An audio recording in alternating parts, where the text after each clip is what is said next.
Where schools are reopened in capital Jakarta as daily new COVID cases continue to decline. More than 600 schools are allowed to reopen with many precautions still in place.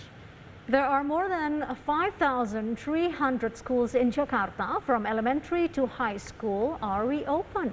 The city administration had initially planned to reopen schools in June, but the plan was postponed as another wave of infections triggered by the highly contagious Delta variant.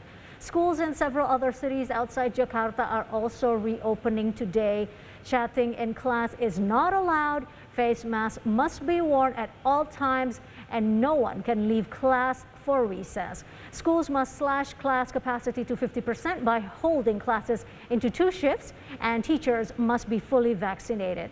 The offline schooling will be mixed with remote learning activities. The composition of offline schooling and remote learning will be gradually upgraded based on the government's evaluation of the pandemic situation. Meanwhile, in Australia, New South Wales has recorded 6 new deaths and more than 1,000 locally acquired cases of COVID infections in the past 24 hours.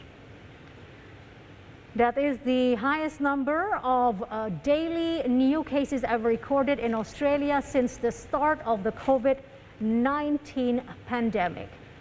Berejiklian also pointed out that 35% of the state's population is now fully vaccinated against COVID-19, with 834,000 people receiving a vaccination this week.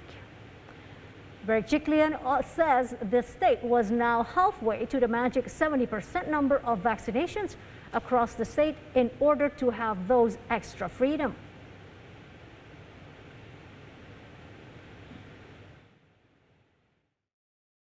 New South Wales had 834,000 people come forward and get a jab. That is an outstanding result. It's broken all our records, and I can't thank everybody enough for coming forward to getting vaccinated. As a result, 65% of our population have had at least 1 dose, and 35% of our population is fully vaccinated. So we're halfway to that magic 70% number across the state in order to have those extra freedoms.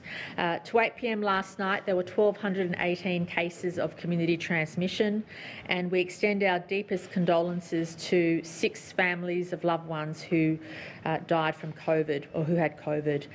3 people in their 80s, 3 people in their 70s, 4 of them were unvaccinated, and 2 of them had only had 1 dose of the vaccine.